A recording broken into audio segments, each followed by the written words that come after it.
Good morning everyone, welcome to ask money పశు. ఈరోజు ask money పశువులు మీరు పంపించిన క్వశ్చన్స్ ఏవైతున్నాయో అవన్నిటికి డీటెయిల్గా ఆన్సర్ చేసే ముందు రీసెంట్గా రిజల్ట్ సీజన్ కంక్లూడ్ అయింది కదా. ఈ రిజల్ట్ సీజన్లోని కంపెనీస్ రిలీజ్ చేసిన రిజల్ట్స్ అండ్ అలాగే మేనేజ్మెంట్ కామెంటరీస్ ఇవన్నీ అబ్జర్వ్ చేసిన తర్వాత నాకు ఏదైతే అబ్జర్వేషన్ కీ పాయింట్స్ దొరికాయో వాటిని మీకు షేర్ చేసినట్టయితే మీకు యాక్చువల్లీ మీ పోర్ట్ఫోలియోస్లోని అండ్ అలాగే మీ ఇన్వెస్టింగ్ జర్నీలోని చాలా హెల్ప్ఫుల్ అవుతుంది అనిపించింది. సో అందు గురించి ఫస్ట్ నేను ఆ డేటా పాయింట్స్ని షేర్ చేస్తాను. ఇది చాలా ఇంపార్టెంట్ వినండి. దీని తర్వాత మనం Q&Aలోకి వెళ్దాం.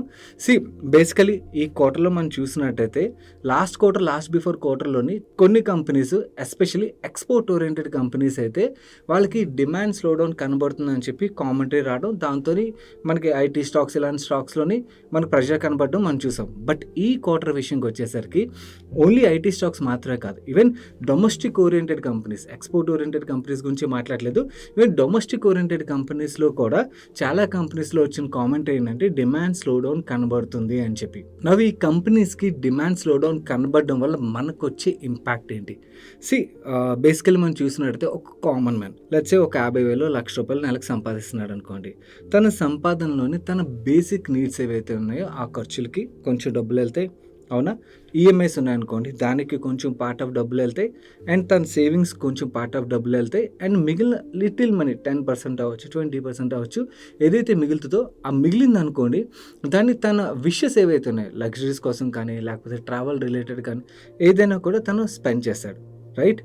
నవ్వు ఇక్కడ ఏం జరిగిందంటే బేసికల్లీ లాస్ట్ 1.5 ఇయర్గా ఇన్ఫ్లేషన్ బాగా పెరిగింది. ఇన్ఫ్లేషన్ పెరగడంతో ఇంతకుముందు లెట్సే ₹1,00,000 సంపాదించే అతనికి 40,000 ఖర్చు అవుతుంది అనుకోండి, అది ఇప్పుడు ఇంకో 10,000 పెరిగింది, 50,000 అయింది అనుకుందాం. అండ్ తన ఈఎంఐస్ ఇంతకుముందు లెట్సే ₹20,000 ఉన్నాయనుకుందాం. ఆ ₹20,000 ఇప్పుడు ఈఎంఐలు పెరిగాయి కదా, ఆర్బీఐ కంటిన్యూస్గా ఇంట్రెస్ట్ రేట్లు పెంచుకుంటూ వస్తుంది కదా, ఆ ₹20,000 లెట్సే 25,000 అయింది అనుకుందాం. ఓకే, మిగిలినవి సేవింగ్స్ అవి సేమే ఉన్నాయి. నువ్వు తను ఏదైతే తన లగ్జరీస్ కోసం విషెస్ కోసం స్పెండ్ చేస్తాడో దాని గురించి ఇన్ఫ్లేషన్ ద్వారా పెరిగిన దానికి అడిషనల్ మనీ అండ్ అలాగే ఈఎంఐల ద్వారా పెరిగిన దానికి అడిషనల్ మనీ ఏదైతే ఉన్నదో ఎక్కడో చోట మనం కాంప్రమైజ్ అయితేనే కదా. ఎందుకంటే ఈ 1,00,000 అయితే పెరగదు కదా, 1,00,000 పెరుగుతుంది బట్ యాన్యువల్ గ్రోత్ వచ్చినప్పుడు పెరుగుతుంది, బట్ ఇన్ఫ్లేషన్ ఈఎంఐస్ పెరిగిన రేట్లో అయితే అది పెరగదు. కాబట్టి ఎక్కడో చోట ఆ పర్సన్ కాంప్రమైజ్ అవ్వాల్సి వస్తుంది. కాబట్టి డిమాండ్ స్లో డౌన్ కనబడడం అనేది మనకి కంపెనీస్లో జరుగుతుంది. నౌ ఇక్కడ మనం ఎటువంటి కంపెనీస్తో కేర్ఫుల్గా ఉండాలి, ఎటువంటి కంపెనీస్ మనం ప్లే చేయొచ్చు. ఎటువంటి కంపెనీస్తో కేర్ఫుల్గా ఉండాలంటే డిమాండ్ బాగా కనపడినప్పుడు మంచి కంపెనీస్ సేల్స్ బాగానే చూస్తాయి, జంక్ కంపెనీస్ సేల్స్ బాగానే చూస్తాయి. ఎందుకంటే ఆ టైంలో అవైలబిలిటీ ప్లేస్ కీ ఫ్యాక్టర్. ఇది ఎలా అంటారా, లెట్స్ సే ఫర్ ఎగ్జాంపుల్ మీరు ఎక్కడికైనా ఫ్లైట్లో వెళ్ళాలనుకున్నారు, మీరు వెళ్ళాలనుకున్న డెస్టినేషన్ దగ్గర మనకి ఆ టైంలోని బాగా ట్రావెల్ రిలేటెడ్ సీజన్ అనుకోండి, మీకు ఏ జంక్ ఫ్లైట్ కనబడితే అది బుక్ చేసుకుని వెళ్తారు, ఎందుకంటే మనకు దొరకడమే ముఖ్యం, అవునా? వేరాజ్ డిమాండ్ స్లో డౌన్ వచ్చేసింది, అన్ని ఫ్లైట్స్ ఖాళీగా ఉన్నాయనుకోండి, అప్పుడు మీరు చూస్ చేసుకుంటారు మనం ఏ ఫ్లైట్లో ట్రావెల్ చేయాలని చెప్పి. ఆర్ ఈవెన్ మనం బస్సులు రిలేటెడ్గా కూడా సంక్రాంతి టైంలో మనం అదే పని చేస్తాం, మనకు దొరికిన దాన్ని పట్టుకుని వెళ్తాం కదా. సిమిలర్ థింగ్ అన్నమాట.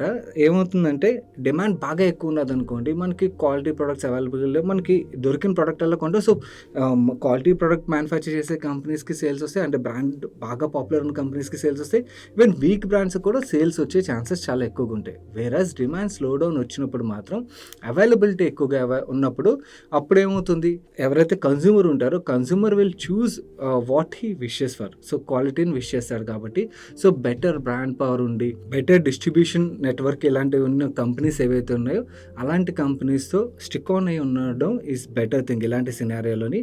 అండ్ ఏవైతే కంపెనీస్కి వీక్ బ్రాండ్ పవర్ ఉండి లాస్ట్ ర్యాలీ అయిపోయి బట్ కమింగ్ క్వార్టర్స్ ఏవైతే ఉన్నాయో వాటిలోని మేనేజ్మెంట్ ఆల్రెడీ కామెంటరీ వాళ్ళకి డిమాండ్ స్లో డౌన్ ఉన్నదని మాట్లాడుతుంది అనుకోండి, దెన్ అలాంటి కంపెనీస్ నుంచి మన మనీని ఎగ్జిట్ అయ్యి క్యాపిటల్ ప్రొటెక్ట్ చేసుకోవడం వుడ్ బి బెటర్ అన్నమాట.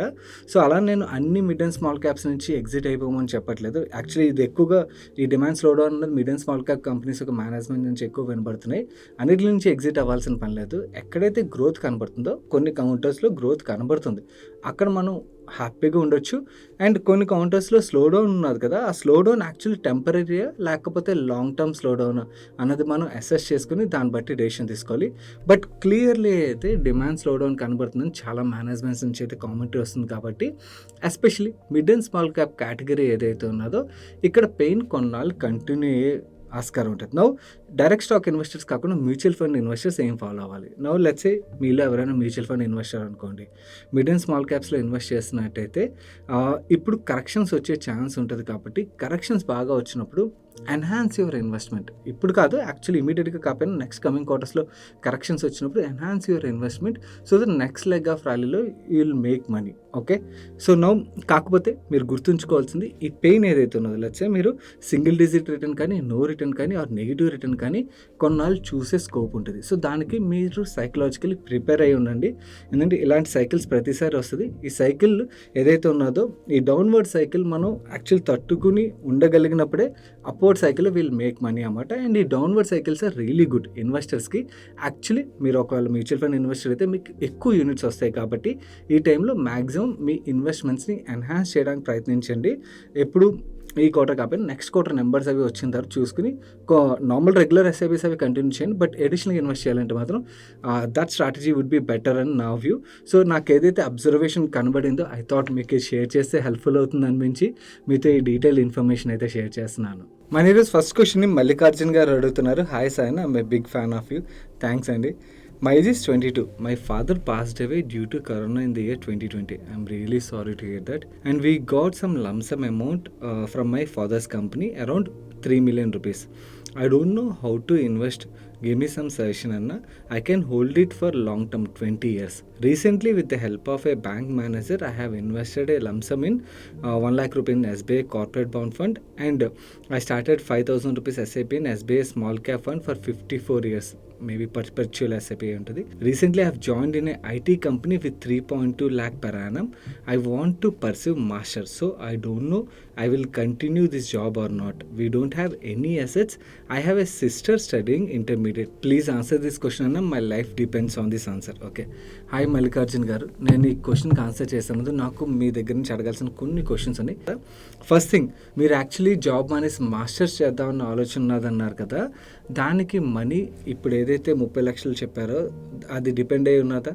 అండ్ అలాగే మీ సిస్టర్ యొక్క హైయర్ ఎడ్యుకేషన్ కూడా యాక్చువల్లీ 30 lakhs మీద డిపెండ్ అయి ఉన్నదా? ఒకవేళ డిపెండ్ అయి ఉన్నట్టయితే మాత్రం ఆ రిక్వైర్డ్ అమౌంట్ ఏదైతే ఉన్నదో దాన్ని మనకి ఫిక్స్డ్ ఇంట్రెస్ట్ ఇచ్చే products like FD are corporate bond fund ఏదైతే మీరు ఆల్రెడీ సెలెక్ట్ చేసుకున్నారో అలాంటి కేటగిరీ కూడా డీసెంట్ కేటగిరీ.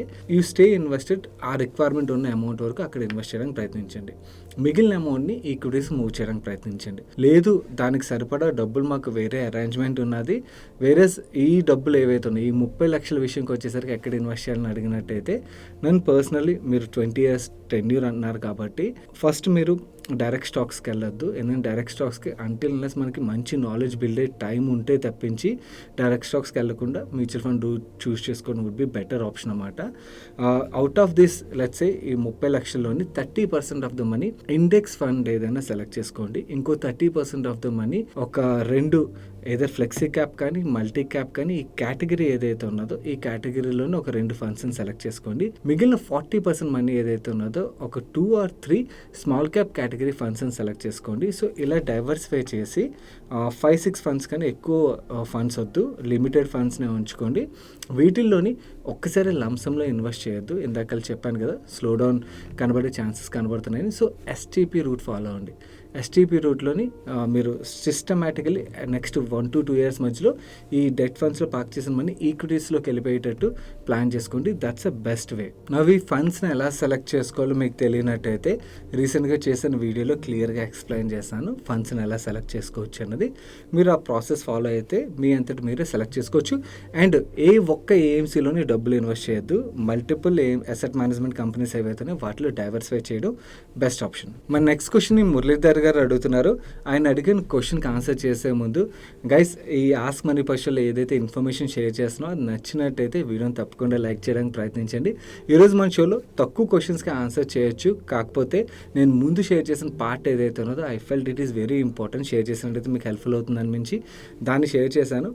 ఈ షోలో తక్కువ క్వశ్చన్స్ ఉండొచ్చు, బట్ నెక్స్ట్ షోలో మ్యాక్సిమం కవర్ చేయడానికి ప్రయత్నిస్తాను. కమింగ్ టు మురళీధర్ గారి క్వశ్చన్ విషయంకి వచ్చేసరికి, hi sir, I'm civil engineering student. By your videos I gain some knowledge in finance sector as well. Thank you. If I want to study any sector, with what sector of stock should I start as a beginner and why? Muralidhar గారు, first thing మీరు civil engineer అంటున్నారు కాబట్టి actually మీ టీంలోనే చాలా మంచి companies ఉంటాయి. Like మీరు కన్స్ట్రక్షన్లో ఉన్నారనుకోండి, మనకి పైప్ కంపెనీస్ ఉంటాయి, వైరింగ్ కంపెనీస్ ఉంటాయి. ఇవన్నీ మీరు యాక్చువల్లీ ఏ కంపెనీస్ డిమాండ్ బాగుంది ఇవన్నీ కూడా మీరు ఈజీగా అసెస్ చేయగలరు. వాటితో స్టార్ట్ చేయండి. లేదు నేను సివిల్ ఇంజనీరింగ్ రిలేటెడ్గా కాకుండా బయట సెక్టర్తో స్టార్ట్ చేయాలనుకున్నట్టయితే మిగిలిన వ్యూవర్స్ గురించి కూడా ఇది హెల్ప్ఫుల్ అవుతుంది. ఎవరైనా బిగినర్ రీసెర్చ్ స్టార్ట్ చేయాలనుకున్నట్టయితే స్టార్ట్ విత్ FMCG. ఎందుకంటే మనం కొంచెం ఈజీగా మనం చూడగలుగుతాం అన్నమాట, మొత్తం ట్రాక్ చేయగలుగుతాం అండ్ బిజినెస్ని అండర్స్టాండ్ చేసుకోగలుగుతాము. సో అందుకని FMCGతో స్టార్ట్ చేయడం బెటర్. కాకపోతే మీ వరకు విషయంకి వచ్చేసరికి మీరు ఏదైతే సివిల్ ఇంజనీరింగ్ ఫీల్డ్లో ఉన్నారో ఆ ఫీల్డ్లోనే మనకి యాక్చువల్ మల్టీఫోల్డ్ రిటర్న్ ఇచ్చే ఆపర్చునిటీ ఉన్న కంపెనీస్ చాలా ఉన్నాయి, చాలా థీమ్స్ ఉన్నాయి. సో మనం చిన్న వాటి మీద కూడా ఫోకస్ చేయొచ్చు. రీసెంట్గా నేను షేర్ చేసాను లేదు నాకు గుర్తులేదు, ఒక కన్స్ట్రక్షన్ సైట్కి వెళ్ళినప్పుడు అక్కడ రాడ్స్ని కట్ చేస్తున్నారు. దానికి వీళ్ళు నార్టన్ కట్టర్స్ ఏవైతే అబ్రెసివ్స్ వాటిని యూజ్ చేస్తున్నారు. సో ఇలా మనకి వేరే బ్రాండ్స్ అయితే కనబడతాయి. అక్కడ వాళ్ళతో మనం మాట్లాడామనుకోండి, అవి ఎందుకు యూజ్ చేస్తున్నారు, ఈ బ్రాండే అండ్ వేరే బ్రాండ్ కాకుండా అని అడిగితే మనకు వాళ్ళ దగ్గర ఛాన్సెస్ కూడా వస్తాయి. చాలా మంచి ఇన్పుట్స్ అయితే దొరుకుతాయి. You can start it from there.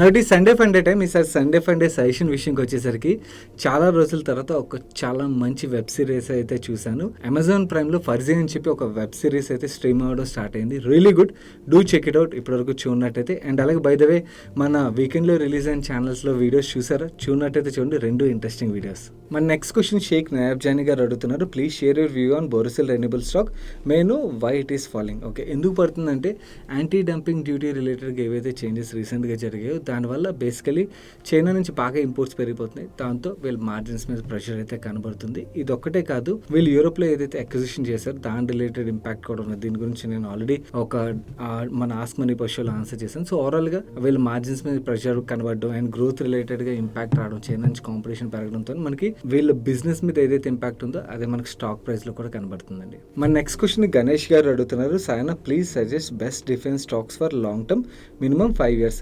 Yeah, it's really a good space. నాకైతే చాలా ఇంట్రెస్టింగ్గా అనిపిస్తుంది ఈ స్పేస్ అయితే. కాకపోతే ఇక్కడ నా రీసెర్చ్ ఇంకా కంటిన్యూ అవుతుంది, కొంచెం టైం పడుతుంది బాగానే. బట్ టైం పట్టినా కూడా it is very very important. ఎందుకంటే ఈ స్పేస్లోని మనకి కమోడిటైజ్డ్ బిజినెస్లు ఉన్నాయి, స్పెషలైజ్డ్ బిజినెస్లు ఉన్నాయి. మనం ఆర్డర్ బుక్ బాగా వస్తుంది కదా అని చెప్పి కమోడిటైజ్డ్ బిజినెస్లోకి ఎంటర్ అయిపోయాం అనుకోండి, మనకి ఫ్లో మూమెంటం ఉన్న నాళ్ళు we might make money. But momentum వెళ్ళిపోయింది అనుకోండి, దెన్ వీనో కమోడిటైజ్డ్ బిజినెస్లోని స్టాక్ ప్రైస్ల పరిస్థితి ఏమైపోద్దో, వాళ్ళు దాని తర్వాత మార్జిన్స్ రిలేటెడ్ ప్రెషర్ ఎలా ఉంటుంది ఇవన్నీ మనకు తెలుసు. ఆల్రెడీ వేరే అదర్ సెక్టర్స్లో చూస్తున్నాం. దానికన్నా స్పెషలైజ్డ్ కంపెనీస్ ఏవైతున్నాయో వాటి గురించి వెతుకుతున్నాం, వాటి మీద వర్క్ చేస్తున్నాం. డెఫినెట్లీ కొన్ని small cap micro cap companies అయితే ఇంట్రెస్టింగ్గా కనిపిస్తున్నాయి. కాకపోతే ఇంకా కంప్లీట్ అవ్వలేదు. వర్క్ ఏమైనా కంప్లీట్ అయితే షేర్ చేయడానికి ప్రయత్నిస్తాను. మీరు కూడా వెతకండి. This is really interesting space guys. ఈ థీమ్ ఏదైతే ఉన్నదో ఐఎమ్ షూర్ నెక్స్ట్ 10 yearsలో we might make good money. మంచి కంపెనీస్ దొరికినట్టయితే there are really good companies. Specialized products తయారు చేసే కంపెనీస్ ఉన్నాయి అండ్ టెక్నాలజీ ఉన్న కంపెనీస్ ఉన్నాయి. వాటి మీద మనం వర్క్ చేసినట్టయితే బాగుంటుంది. Or one more thing, by the way మన న్యూ ఇయర్ కంపెనీ సిరీస్లోని చాలా రోజులు అయిందిగా చేసి, లాస్ట్ కంపెనీ కవర్ చేసి చాలా రోజులు అవుతుంది. నెక్స్ట్ ఏదైనా డిఫెన్స్ కంపెనీని కవర్ చేయాలి. సో దట్ డిఫెన్స్ కంపెనీ రిలేటెడ్గా అంటే ఆ కంపెనీ మేనేజ్మెంట్తో మాట్లాడాం అనుకోండి, మనకి ఆ కంపెనీ పరంగానే కాదు ఓవరాల్గా స్పేస్ రిలేటెడ్ డిఫెన్స్ స్పేస్ ఏదైతే ఉన్నదో ఎంటైర్ సెక్టర్ రిలేటెడ్ ఇన్ఫర్మేషన్ కూడా దొరికే స్కోప్ ఉంటుంది. కాబట్టి మీకు ఇంట్రెస్ట్ ఉన్నట్టయితే చెప్పండి. ఐ ట్రై డిఫెన్స్ కంపెనీని ఏదైనా కూడా ఈ న్యూ ఇయర్ కంపెనీ సిరీస్లో కవర్ చేయడానికి ప్రయత్నిస్తాను. So guys, that's it for today's ask money per show. ఈ వీకెండ్లో మన ఛానల్స్లో వచ్చిన వీడియోస్ మీరు మిస్ అయినట్టయితే ఇక్కడ వస్తే తప్పకుండా చూడడానికి ప్రయత్నించండి. అండ్ ఈ వీడియో మీ ఫ్రెండ్స్ అండ్ ఫ్యామిలీ మెంబర్స్కి హెల్ప్ఫుల్ అవుతుంది అనిపిస్తే తప్పకుండా షేర్ చేయండి. అండ్ ఛానల్ సబ్స్క్రైబ్ చేయనట్టయితే ఛానల్ సబ్స్క్రైబ్ చేసి పక్కన బెల్ ఐకాన్లో ఆల్ నోటిఫికేషన్స్ యాక్టివేట్ చేసుకోండి. నేను సాయి కృష్ణ పత్రి మరొక ఇంట్రెస్టింగ్ వీడియోతో మీ ముందుకు వస్తాను. Till then bye bye, take care.